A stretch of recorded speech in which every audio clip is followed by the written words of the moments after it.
Hello friends, welcome back to my YouTube channel.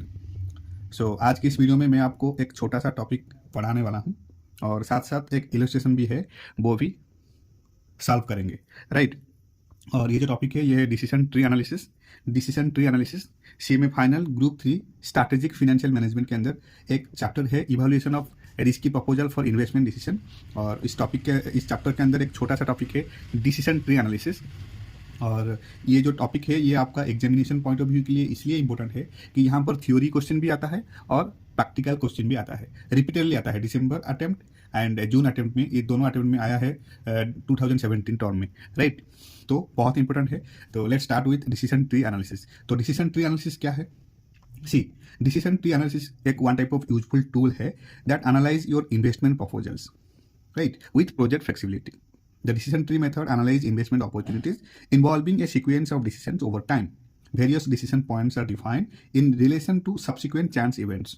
The expected NPV for each decision point is computed based on the series of NPVs and their probabilities that branch out or follow the decision point in question. In other words, you can say once the range of possible decisions and chance events are laid out in tree diagram form, the NPVs associated with each decision are computed by working backwards on the diagram from the expected cash flows defined for each path on the diagram. एक diagram बनाएंगे और diagram के through हम लोग expected NPV calculate करेंगे और expected NPV के अंदर अगर जो हाईएस्ट अगर पॉजिटिव हुआ तो एक्सेप्ट करेंगे, अगर नेगेटिव हुआ तो एक्सेप्ट नहीं करेंगे, right. The optimal decision path is selected by selecting the highest expected net present value, right. ये है decision tree analysis. Now let's solve one of the most important illustration, that is illustration number 10. So a firm has an investment proposal requiring an outlay of rupees 40,000. The investment proposal is expected to have 2 years economic life with no salvage value, right. In first year there is 0.4 probability that cash inflow after tax will be rupees 25,000. Similarly 0.6 probability that cash inflow after tax will be rupees 30,000, right. Now the probability is assigned to cash inflows after tax for the year 2 as follows. और year 2 का probability दिया गया है, year 1 का cash inflow है 25,000, 30,000 and year 2 का cash flow है probability 0.2 का 12,000, 0.3 का 16,000 एंड 0.5 का 22,000, right. Similarly the cash inflow for year 2 when the probability of occurrence is 30,000, year 2 का होगा 0.4 के केस में 20,000, 0.5 प्रोबेबिलिटी के केस में 25,000 एंड 0.1 के प्रोबेबिलिटी के केस में 30,000. Again the firm use a 12% discount rate for this type of investment. Now we need to calculate a decision tree for the purpose of investment project and what net present value will the project yield if roast outcome is realized, what is the probability of occurrence of this NPV and what will be the best and the probability of that occurrence and will the project be accepted.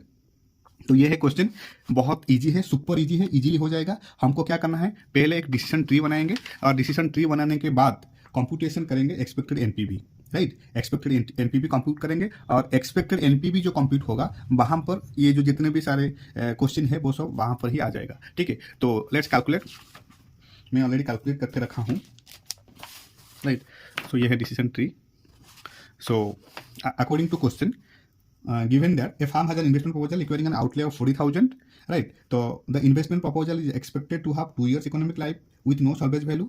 In first year में क्या होगा, there is 0.40 probability that cash inflow after tax will be 25,000 and 0.60 probability that cash inflow after tax will be 30,000, right. Similarly for year 2 का 0.2 probability है 12,000 cash inflow, 0.3 का probability है 16,000 cash inflow and 0.5 का probability है 22,000 cash inflow, right.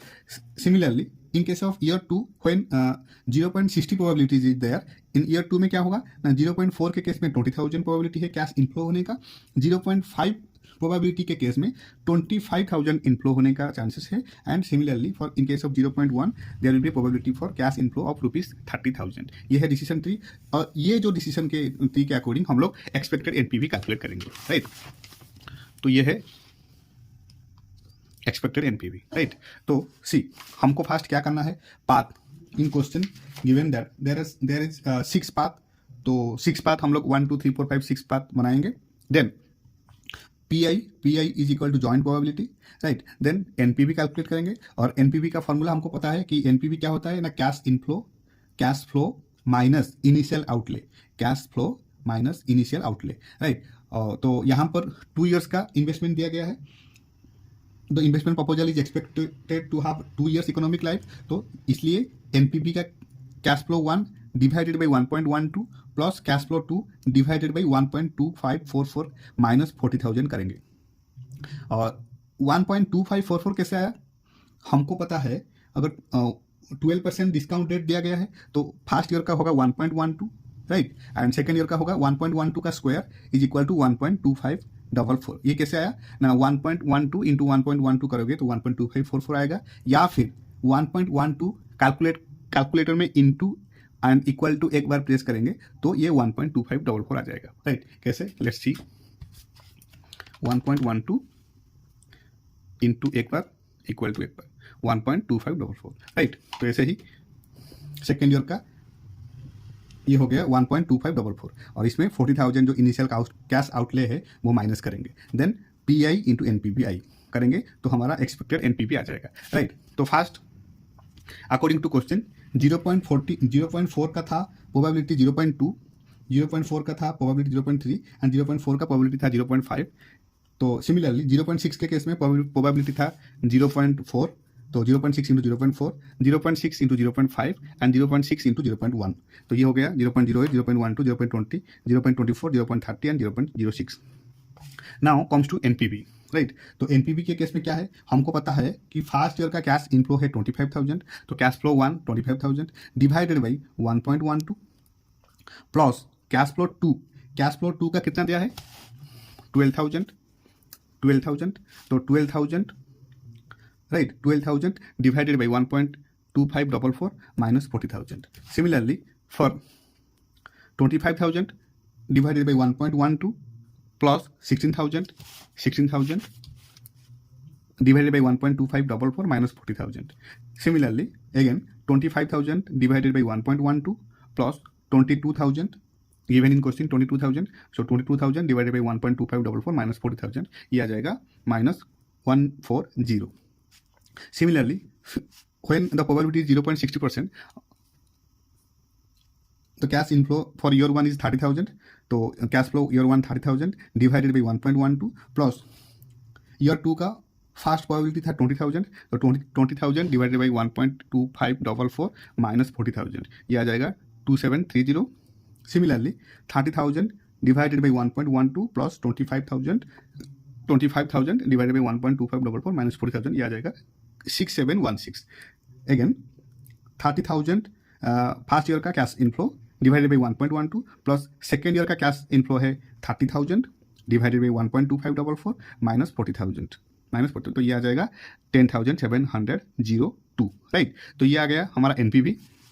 Now इसको multiply करेंगे PI के साथ, तो PI into NPVI, PI is joint probability, right. तो 0.08 into minus 8,112 is equal to minus 648.96। Similarly for path 2 0.12 into minus 4,923 is equal to minus 590.76. Similarly, for path 3, 0.20 into minus 140 is equal to minus 28. ऐसे ही हम लोग calculate करेंगे for 6 path, तो ये आ जाएगा expected NPV that is 2044, जो कि positive है, राइट। नाउ क्वेश्चन में दिया गया था कि construct a decision tree for the propose investment project, और हम लोग already decision tree already construct कर दिए थे। नाउ सेकेंड क्वेश्चन में क्या दिया था, what net present value will the project yield if roast outcome is realized? What is the probability of occurrence of this NPV? Right? तो यहाँ पर रोस्ट आउटकम क्या है, सी जो यहाँ पर नेगेटिव होगा वो होगा सबसे रोस्ट आउटकम, जो कि लॉस है हाईएस्ट। तो ये यहाँ पर जो रोस्ट आउटकम है वो है माइनस 8,112, तो ये हो जाएगा सेकेंड क्वेश्चन का answer. NPV under worst outcome is equal to minus 8,112।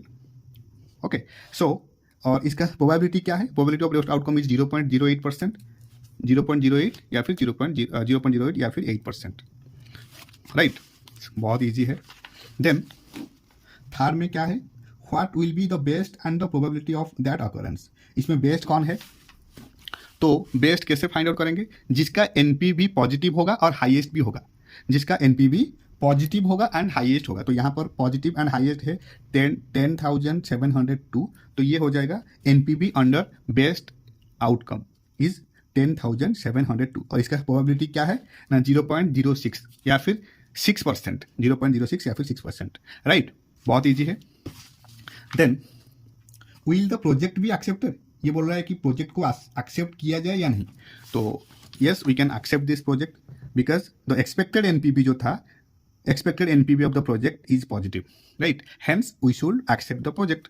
तो ये जो एक्सपेक्टेड एनपीवी आया है ये पॉजिटिव आया है, तो इसलिए ये जो एनपीवी को हम लोग एक्सेप्ट करेंगे, राइट। अगर ये नेगेटिव होता तो एक्सेप्ट नहीं करते, राइट। तो बहुत ईजी है, हमको क्या करना है, डिसीजन ट्री बनाना है और अकॉर्डिंग टू डिसीजन ट्री हमको कंप्यूट करना है net present value, power path and overall, power path and overall calculate करना है। तो ऐसे ही हमको मिल जाएगा क्या, डिटेल्स डाटा मिल जाएगा कि रोस्ट आउटकम क्या है और इसका प्रोबेबिलिटी का ऑकरेंस क्या है एंड इसमें बेस्ट आउटकम क्या है, राइट। और ये प्रोजेक्ट को हम लोग एक्सेप्ट करेंगे या नहीं, राइट। तो बहुत इजी क्वेश्चन है और रिपीटेडली ये क्वेश्चन एग्जाम में आता है। हमको क्या करना है ना, फॉर्मूला याद होना चाहिए, जैसे कि joint probability and net present value का कैलकुलेशन। तो नेट प्रेजेंट वैल्यू का कैलकुलेशन हमको पता है कि cash flow minus initial investment, right. तो यहाँ पर कैश फ्लो 2 ईयर का कैश फ्लो दिया गया था, तो कैश फ्लो 1 डिवाइडेड बाई 1.12 क्यों किया, क्योंकि यहाँ पर क्वेश्चन के अंदर दिया गया है the firm uses a 12% discount rate for this type of investment. तो 12% इज इक्वल टू 1.12। अगर हम लोग IR रेट ऑफ रिटर्न के हिसाब से कैलकुलेट करेंगे और ईयर 2 का हो जाएगा कितना ना 1.12 का स्क्वायर जो कि 1.2544, right.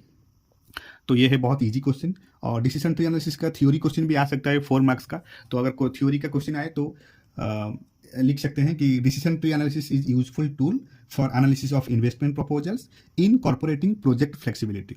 The decision tree method analyzes investment opportunities involving a sequence of decisions over time. Various decision points are defined in relation to subsequent chance events. The expected NPV for each decision point is computed based on the series of NPVs and their probabilities that branch out or follow the decision point in each question. In other words, we can say that once the range of possible decisions and chance events are laid out in tree diagram form, the NPVs associated with each decision are computed by working backwards on the diagram from the expected cash flows defined for each path on the diagram. The optimal decision path is selected by selecting the highest expected NPV, right? अगर decision tree analysis का theory अगर आए तो ऐसे ही लिखना है। और ये है इलस्ट्रेशन 9 का सोल्यूशन। इसके बाद इलस्ट्रेशन 10 का भी वही डिसीजन ट्री एनालिसिस का क्वेश्चन है और वो भी हम लोग नेक्स्ट वीडियो के अंदर सॉल्व करेंगे, right. So this is it all about from my side. Thank you so much for your time, thank you so much for your support and happy studying.